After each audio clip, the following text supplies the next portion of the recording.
Okay, so good morning, good afternoon, good evening. This is Alan Burgos from the hashtag Walk with Land channel. Welcome and welcome back to our channel. Friends, if you are not yet subscribed to our channel, please do it so now. This is a perfect time to join our growing family. We are now 6,478, no? Ay, sorry, 6,498 subscribers. Dalawa na lang tayo, guys. Ay, ano na tayo, no? Tawag dito, we are um, magiging 6,500 subscribers na tayo, no? Thank you so much, guys, and God bless you all. Okay, so ano po tayo na pag-usapan lang po natin today ay yung regards sa ano natin, no? Excuse me po. Kailangan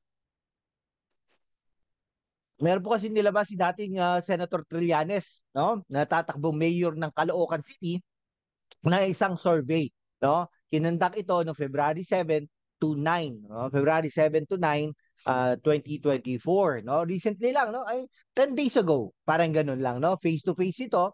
Meron silang methodology, sample ang ginawa nila with different areas. Hindi po nila sinabi, no? Kung isang area po ito, no? Okay? Umpisahan po natin, no? Ano po siya, no? Parang 41 names, no? Ang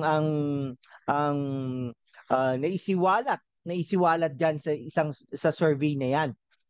Okay? So, umpisahan po natin sa i-share ko na lang nga po, i-share ko para makita niyo din naman, no? I-share po natin ang ating screen, no? Yan, yung ano natin, yung photo natin, kumbaga. All right? Yan, i-share ko na po ha. Ayan. Okay, palakihin lang natin itong ano natin. Okay? Itong ating video. Yan, para makita niyo lang. Alright, sige. Yan. Ito po ha. Ano yun po natin? Umpisahan po natin sa number 41. Okay? Siyempre, the usual thing na ginagawa natin in the past 3 years or 4 years na ano po, no? Na inuumpisahan po natin sa baba. Okay? Yan. Alright, so number 41 po natin, medyo mahaba po to, no? Yan, pasensya na po kayo. Okay, number 41 po natin ay si Arnel Cherubin. So si Arnel, medyo malabo na po yan pag ganyan mga numbers na yan. Hindi na po talaga pinapansin yan unless otherwise may mga other surveys na talagang ano, na talagang tataas pa siya. Pero maaga pa naman, pero ibig sabihin, ngayong year na po kasi ito, magfa-file sila ng candidacy nila, no, certificate of candidacy nila sa COMELEC this coming October yata or November, kumbaga, no? Number 441 po natin ay si Arnel Cherubin, no? Si Arnel Cherubin po ay isang military, Medal of Valor po 'yan. Okay, taga North po yata 'yan mga Cherubin. Ilocos Sur or Ilocos Norte if I'm not mistaken. Okay? Hindi po siya first time natatakbo bilang senador. Tumakbo na po 'yan, no? Nationalista Party po 'yan sa hanay po ng mga Villar, no? If I'm not mistaken. Ngunit natalo po 'yan. Talagang natalo po ng ano 'yan, no? Yan. Ito naman, ang susunod po natin ay si Jing Paras. Ay si Kerubin po pala ay naging ano, rebelde din yan, no? Kasama po yata yan ni ano, dating Senator Trillanes, kumbaga, no? Ang susunod po diyan ay si Jing Paras, no? Si Jing Paras po ay isang dating congressman. Abogado po 'yan at saka political advisor ni dating Pangulong Rodrigo Roa Duterte. Bantang Negros yata 'yan, no? Pero mababa po talaga 'yan. Hindi ko alam kung tumakbo na siya sa panahon ni Gloria Macapagal Arroyo, pero wala po talaga pang national ano yan, appeal, kumbaga, si Jing Paras. Susunod po naman natin ay dating congressman ng Pangasinan, ngayon po ay Department of Agrarian Reform ni Pangulong Bongbong Marcos. Yan, taga Pangasinan po yan, dating congressman. Ngunit sa tingin ko po din ay walang kapanapanalo. Ito si Condrado Estrella. Okay, number 38 po. No, recently naging controversial, mayor po ito ng ano no, ng sa Bacolod, hindi ko lang alam kung anong city sa Bacolod, pero ano po 'yan. Benitez, mga ano po 'yan, mga producers, dati po yata may-ari yan ng Channel 9 kumbaga, no? So sila rin po yata ang may-ari ng PWU if I'm not mistaken. So parang dalawang mayor yan, no? Yung isa kasi ano, parang ito naging controversial dahil parang naging jowa niya yata si Ivana Alawi. Yan, okay? O recently na namataan sila papuntang Japan yata or papuntang Europe. Just comment down below kung ano po ang tama doon. Okay? Ayan, si Benitez, Alfredo Benitez, Albi Benitez. Ang susunod po diyan ay si Gerald Bandag. Ayan, kilala naman po natin, naging Director General po yan ng Muntinlupa, no? Yung Bilibid Prison, kumbaga. No? So, yon. Pero yung ang Bilibid po ay under ng DOJ. Okay? Ayan, si Gerald Bantag, no? Pero nakaano po yan, nagtatago po daw nowadays kasi may kaso po yan, no? Yung murder against kay dun sa isang broadcaster na ano natin, no? Kasama natin sa industriya. Pero ano po yan, yan, wala rin po kapanapanalo din yan. Nasalubong po natin yan minsan, no? In the past, hindi pa siya wanted noon. Ano po siya, Director General para siya, papagupit dyan sa SM City North. Okay? So, ibig sabihin yan, talagang baka malapit-lapit lang yan dyan. Pero nagtatago na yan. Baka nasa Davao yan. Hindi natin masabi. Di ba? Yan. Okay. Ang susunod po dyan, wala rin kapanapanalo. Si Panelo Sal Panelo, abogado po yan. Legal counsel po yan ng dating Pangulong Rodrigo Roa Duterte. Okay, lumaban din po yan against kay Trillanes. Dami po kasing kinakaso ni Trillanes kay dating Pangulong Rodrigo Roa Duterte noong 2016. Okay, kaya talagang nilalabanan ni Panelo. No, maraming beses na pong tumakbong ano yan, no, senador. Naging controversial din po yan dahil dun sa kanta, no, dun kay Sharon Cuneta. Ayan. Tapos ano po yan, no? Si Sal Panelo ay dating loyalista yan. Ngayon po ay talagang DDS yan. At saka ang dami na pong tinakbo niyan na senador, ngunit talo po talaga, no? Walang kapil-apil din sa pagka senador ng bayan. Okay, sige. Sal Panelo, number 36 po, no? Yun. Number 35 po si Teddy Casino, no? Recently lumulutang-lutang yan na nagko-comment sa mga issues, nagdidemanda, etc. No? Si Teddy Casino, dati pong congressman yan ng party list nung sa Makabayan Black yan no? Bayan movement, bayan yata ang kanyang yan. So ano naman, in fairness naman sa bayan, ano yan in every election talaga na-elect sila kahit isa lang sila or dalawa, etc. Most likely yung kasikatan nila tatlo yan, no? Si Teddy Casino. Okay? Si Teddy Casino ay tumakbo rin pong bilang senador yan in the past. Parang no, yung kasama niya, yung attorney, tumatakbo din po yun, no? Lagi, pero natatalo po yan. Si Teddy Casino, yan, 4.6. Okay, no, 4.7 rather. Okay, susunod po natin, ang 34. Okay, hindi ko alam kung mananalo ito, no? Si Boying Rimulya, DOJ Secretary, pero I don't think so, natatakbo pa ito dahil nag-heart bypass na ito. Hindi nga masyadong umaattend to sa DOJ, at saka ano po, no, parang talaga inaatake po siya ni Maharlika, no? Ang pangit kay Maharlika, sinasabi pang mamamatay na um, si Boying Remulla, no? Hindi ko nga alam bakit ang lakas parang hindi mademanda si Maharlika with regards to her accusations. Minsan napapatunayan naman parang fake news o mali-mali. Kahit yung mga ibang vloggers na kasama niya dati, kasama niya until now, ay talagang kinakalaban na rin siya. Okay? So, susunod po dyan ay si Yeda Marie Romualdez, isang party list representative, isang ano po yan no? Chairperson po na accounts. Tama po kayo, Romualdez, familiar po ang apelido dahil po asawa po yan ni Speaker Martin Romualdez. Okay, Romualdez at saka Marcos ay magkamag-anak po yan, magpinsan po yan, no?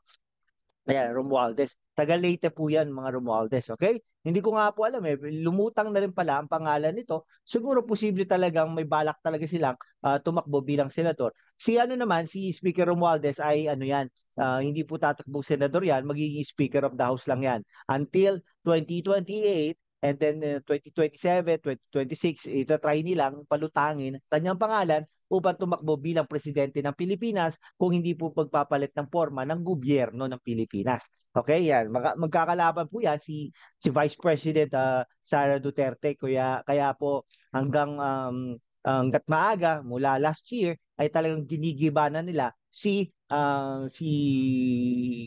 Vice President Sara Duterte. Siyempre with the help of Senator Trillanes. Sabi nga niya sa isang interview, ayaw niya talagang maging pangulo si Vice President Sara Duterte. Okay, ang next po natin dyan ay si Abalos, Benjamin Ben-Hur Abalos. Dati pong mayor yan ng Mandaluyong, dating DILG Secretary, dating naging MMDA Secretary din po yan. Okay, MMDA Chairperson. Hindi pala dati, no? Ngayon ay DILG Secretary po ni Pangulong Bongbong Marcos. Yan, talaga pong kung may tutulungan tayo na kandidato ay si Benjamin Ben-Hur Abalos ang dapat nating tulungan dahil po tinulungan niya si Pangulong Bongbong Marcos mula po nung tumatakbo siyang Vice President hanggang nanalo po siya ng presidente ng Pilipinas. Nandyan po yan talaga, lagi. Okay? Ang susunod po natin ay si Larry Gadon. Okay? Si Larry Gadon ay isang secretary or consultant, no, or advisor ni Pangulong Bongbong Marcos with regards to poverty alleviation. Okay? So, yan. Ay, hindi na po siya abogado, no? Si Larry Gadon ay hindi na po abogado. Bar na po yan, no? Dahil po yan sa isang pagmumura. Pero ngayon, naglaylo na siya. Sabi niya, with the help of the First Lady Lisa Araneta Marcos. Okay? Ang next po natin, number 30, si Harry Roque. Spokesperson po yan ni dating Pangulong Rodrigo Roa Duterte, naging congressman din po, tumakbo bilang senador isang beses, ngunit natalo po yan. Naging congressman po yan ng isang party list. No, yung Kabayan Party List. Okay, ang next po natin ay si Dingdong Dantes. Hindi ko po alam bakit napasama ang pangalan ni Dingdong Dantes. Asawa po yan ni Marian Rivera. Hindi ko po alam kung anong gagawin niya. Pero ano po to, youth advocate. In the past, naging ano rin po yata to, commissioner or chairperson ng National Youth Commission ng dating Pangulong Noynoy Aquino, yung late Noynoy Aquino natin. Okay, si Dingdong Dantes. So, malamang, artista, malamang aakyat pa ito. Okay? Next po natin ay si Chel Jokno, no? Isa pong dean ng isang ng isang law school sa Lasal yata yan, if I'm not mistaken. Okay, taga Batangas po yan. Talagang ano po yan, anak po yan ng dating Senador Jokno. No? Ilang beses na rin po tumakbo yan. Human rights lawyer po yan. Tingin ko, isa to sa mga dapat na bigyan ng tsansa upang maging senador din, no? Si Chel Jokno. Okay? Si Jokno po ay hindi pa nanalo yan, no?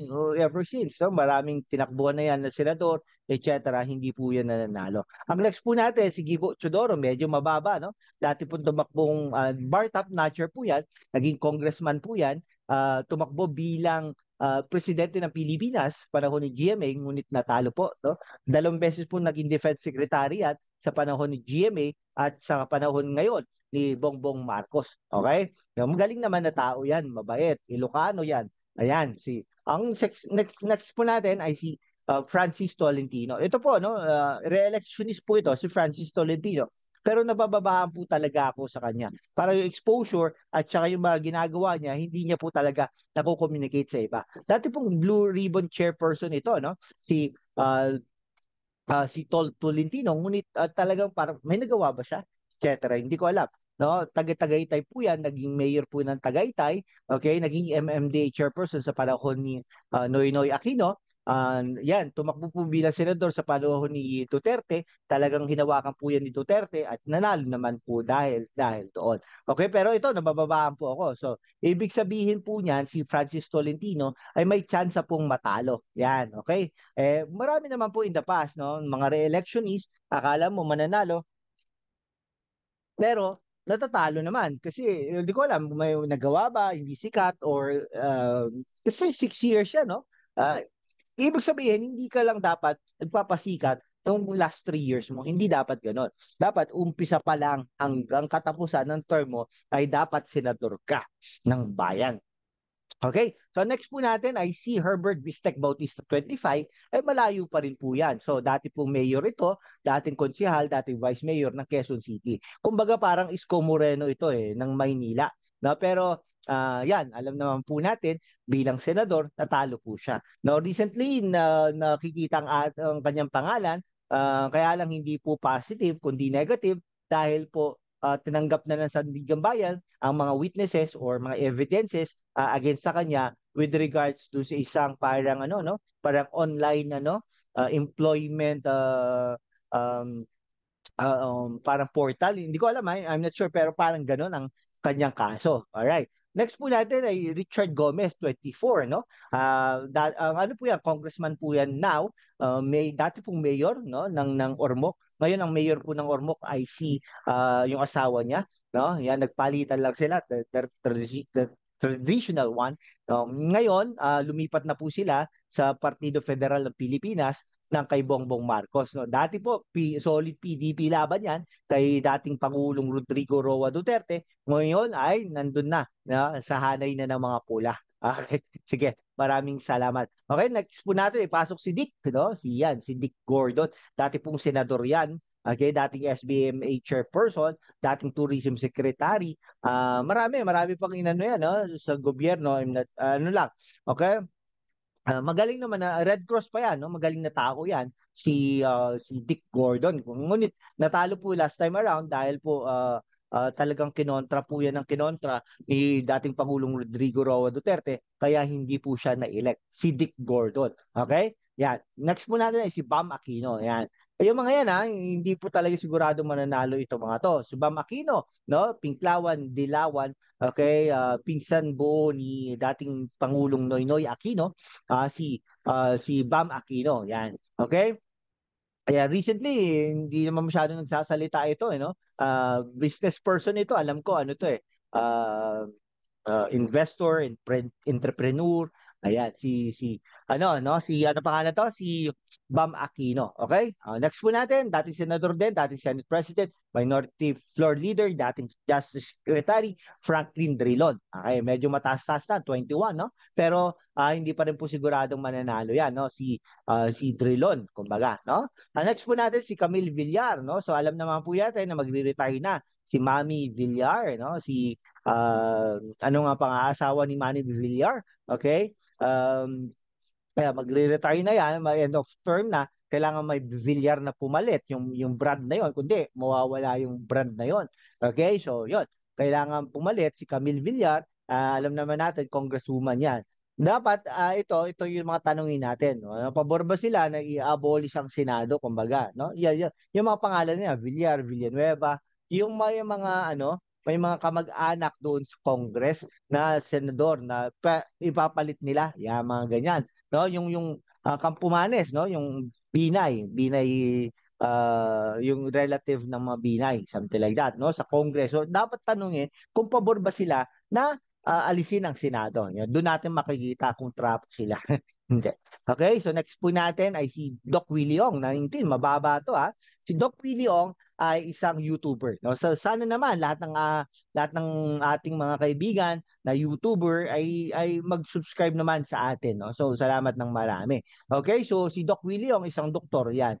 Okay, so talagang nagbibigay siya ng libreng payo, pero yung mga libreng payo naman na 'yan, guys, ay talagang ano naman, milyon-milyon kasi, no? Ang views, billion, kumikita po 'yan. So parang anyway, okay, so sana naman manalo na rin ito pero tumakbo bilang Vice President ni Isko Moreno, ngunit talo po. Ayan. The next po natin si Willie Revillame, no? Number 18, mataas yan ha.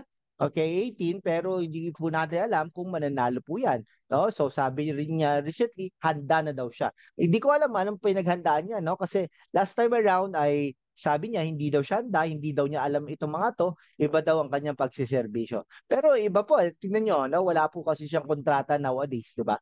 So, ibig sabihin, parang trabaho rin itong Senado, no? Tingnan natin kung may pera, no? Para mangampanya o ano, tingnan natin kung ano, handa na daw siya, no? Sige, mas mataas sa kanya ng konti ay si Gringo Hunasa, dating DICT Secretary ni dating Pangulong Rodrigo Roa Duterte, okay, dating rebelde, no, dating senador. Okay, ngunit last time around natalo na po 'yan, no? Hindi na po matanda na po kasi. Okay, ay susunod natin si Lenny Robredo, no? Ito po ay survey po ng Magdalo, no, Pinklawan, pero magtataka ka si Lenny Robredo ay mababa, 26.1%. Okay, number 16.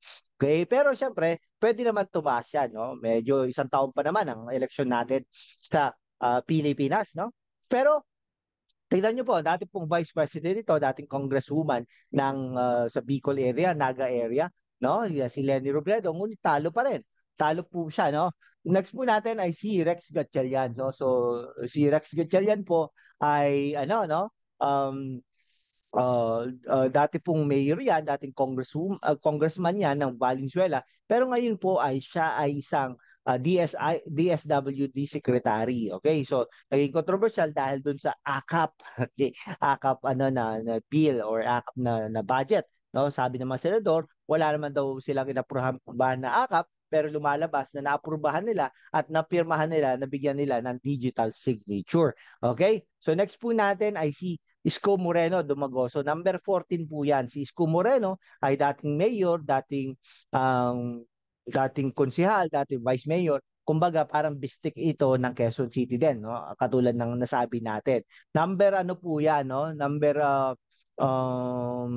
14. So, ang number 30 po natin ay si Kiko Pangilinan. So, mas mataas pa si Kiko Pangilinan kay Leni Robredo. Sa bagay, si Leni Robredo po ay hindi naman po nagdedeklara. Si Kiko Pangilinan ay nagdeklara na po recently na talagang tatakbo po siya bilang senador dahil po ay marami pang kulang sa agrikultura. Okay? So, yan.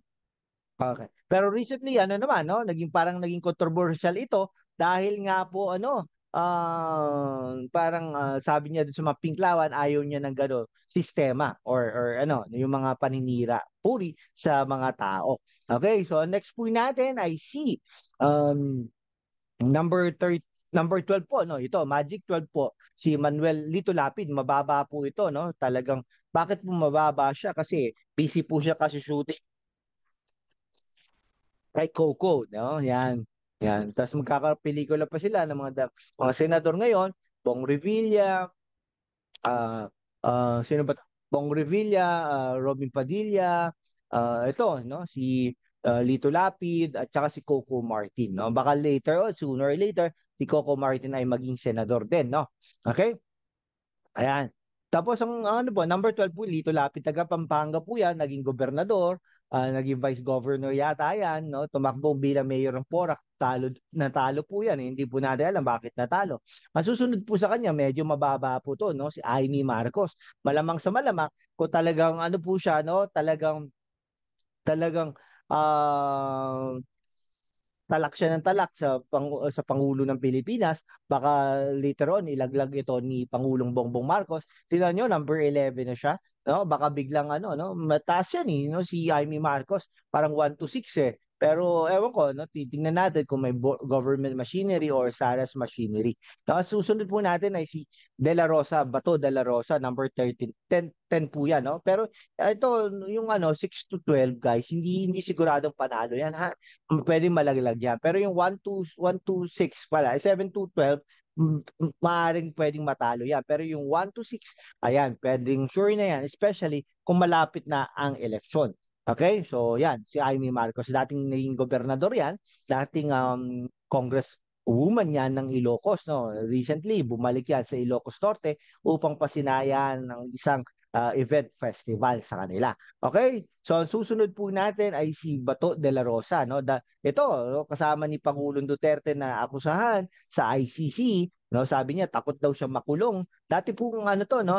Dating PNP chief, pangalawang term na niya po ito kung sakaling mananalo po si Bato de la Rosa, no? Nag-try din po tumakbo bilang vice president yan ni Bongo pero naunsame ang kanilang mga plano. Okay, ang next po natin ay si Ping Lacson, dating PNP chief, 2 beses na po tumakbo bilang Pangulo ng Pilipinas, ngunit natalo po yan ng maraming beses din. Okay, yan. Okay, ito pa, isa pa po sa mga ano yan, maganda kay Ping Lacson, isa sa mga ano po yan, no, hindi tumatanggap ng pork barrel. No? Ang pangit lang sa kanya yung loyalty issue. Okay, so dating PNP chief po to ni ni Erap Estrada, ngunit pinatawad naman po ni Pangulong Estrada. Iniwan niya po si Pangulong Estrada na sa mga panahon na gipit talaga siya. Okay? Ayan, so number ano po yun, number 9, medyo mataas. So, next po natin, number 8, si Manny Pacquiao. Si Manny Pacquiao po ay isang boksingero. Recently, tinanggihan po siya na mag-compete sa sa Olympics boxing, no? Kasi 45 years old, hindi pa daw niya natatry, gusto daw niyang i-try pero tinanggihan na siya eh, no? Hindi na talaga. Okay, tumakbo po bilang mayor yan ng Jansan City in the past, ngunit natalo po yan, no, ni Custodio. Ngayon, ilang beses, naging congressman din po yan, no, ng Sarangani. Okay, naging ano ngayon, senador, no? Isang beses lang po naging senador yan. Kasi po yung magse-second term siya noong 2022 ay biglang tumakbo bilang presidente ng Pilipinas. Ayun, talo. Wala siyang posisyon. Okay? So next po natin ay si Bong Revilla. Si Bong Revilla, yan medyo mataas na rin yan. Number 7, dating naging gobernador, vice governor ng Cavite.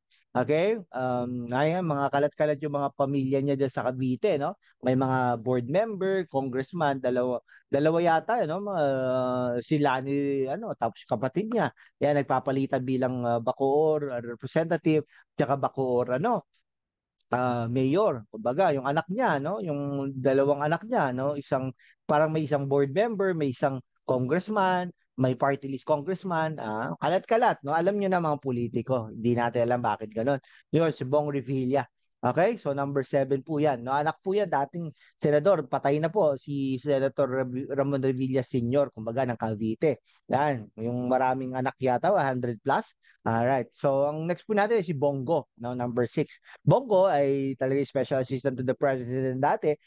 Until now, no, talagang nandun siya through thick and thin kay dating Pangulong Rodrigo Roa Duterte. Ayun naman ang maganda sa kanya. Isang author ng Malasakit Center, si Bongo, kumbaga. No? Ang next po natin ay si Ben Tulfo. Ngayon ko lang to nakita, yung pangalan na ito, si Ben Tulfo. Kapatid po yan ni Rafi Tulfo, ni Erwin Tulfo, ni Rafi, ni Mon Tulfo, etc. No? Sikat na sikat ang mga Tulfo ngayon kasi walang matakbuhan ang Pilipino. O tutulfo ko na lang yan, no? So pero hindi po maganda din yon. Okay? So Ben Tulfo. Okay? So yan, malamang sa malamang kung ito ay mananalo si Erwin at saka si Ben Tulfo ay nako, sa 2022 first time in the history tatlong Tulfo sa Senado. Okay, sana huwag natin payagan po ng ganon. Parang isa nasasanay kasi sila no. Isa hindi na maganda no. Dalawa pa hindi na rin maganda. Okay? Ngayon, tatlo sila sa Senado ay mahirap talaga po yun. Okay? Ang susunod po natin ay si Pia Cayetano, no? Naging Congress woman yan. Hindi ko alam kung naging mayor ito ng Taguig City, no? I'm not sure. Pero naging congresswoman po yan. Naging ano po yan, senador na maraming beses. Ngayon po ay chairperson po siya ng Blue Ribbon Committee na first time in the history ng Senado na magkakaroon ng isang chairperson ng Blue Ribbon Committee. Okay? Si Pia Cayetano. No, kapatid po 'yan ni Peter Cayetano at saka anak po 'yan ni Kompanyero Cayetano na lahat ay naging senador, no? So, 'yan, dalawang siblings 'yan, no? Okay, so, sayang yung Binay, no? Yung mag-ama sana na Binay ay hindi natuloy, ngunit dahil natalo si dating Vice President Jojo Binay. Okay, so susunod po natin ay si Rodrigo Roa Duterte. Okay, si Rodrigo Roa Duterte ay dating Pangulo ng Pilipinas, naging congressman din yan, naging mayor, naging vice mayor. Ito, in the history, wala pong talo yan, no? Si Rodrigo Roa Duterte. Ngunit ngayon, makikita naman natin ang Pilipino, ganun po talaga. Kapag wala ka na sa posisyon, wala ka na rin sa kanila. Okay, sige. Ang next po natin ay C. Ang pangalawa po natin, ito mataas na to. Tingin ko, itong mga to, kung tatakbo, yung 1 to 6 na yan, no? Bongo, Tulfo, Cayetano, Duterte, Soto, Tulfo. Okay, mananalo na po yan. Pero I don't think so, si Ben Tulfo ay tatakbo din. Okay? Ayan, next po natin ay si Vicente Soto, no? Dati po Senate President, host po yan ng Eat Bulaga. Okay, na recently nanalo po sila sa trademark nila, no, yung kaso nila against the Tape Incorporated. Okay, si Tito Soto, dating Senate President, dating senador, dating naging ano po yan, no? Dating naging Vice Mayor yan ng Quezon City. Okay, so taga Quezon City yan. So most likely number 1 yan sa Quezon City. Hindi, I don't know. All right, so Soto. Erwin Soto, Vicente Soto III. Okay? Kapatid po yan ni Vic Soto. Okay? Pero ano po last time around po nung tumakbo po Vice President, no, itong si Vico Soto, hindi po yan sinuportahan. So dapat naman, kumbaga, parang tito ba, utang na loob, di ba? So suportahan mo si Tito Soto ng pamangkin eh. Pero hindi, wala. Hindi ko alam anong ano, pero mahilig po si Vico Soto sa ano eh, no? Yung ganon, basta pangit na natutwist pa eh, no? Pero ututo naman. Anyhow, sige. Susunod po natin si Erwin Tulfo, no? Hindi ko alam kung matutuloy itong kandidatura niya, lalong-lalo na meron siyang ano, no? May mga kaso to, alam ko eh. Kaya po hindi na-confirm yan as DSWD Secretary, pero napaganda po dahil naging congressman po siya ng kanilang party list, no? So, parang gano'n, no? So, kasi po sa party list, maaari po magpalit yan anytime eh. Totoo, kasi pwede nilang i-manipulate yung batas na yan. Okay, so yan, number 1 po. Sige po, thank you po sa inyo. Kung ano po, kung sino po ang gusto niyo diyan, no? I-unshare ko na, stop sharing ko na to. Okay, kung sino po ang gusto niyo diyan, isulat niyo lang po, no? Kung pabor po kayo sa ano, no? Ano pong implication nito sa ating political landscape, kumbaga. Sige po, hanggang dito na lang po mga kaibigan ko. Maraming salamat po sa inyo. And good morning to all of you. If you are not yet subscribed to our channel, please do it so now. Maraming salamat po.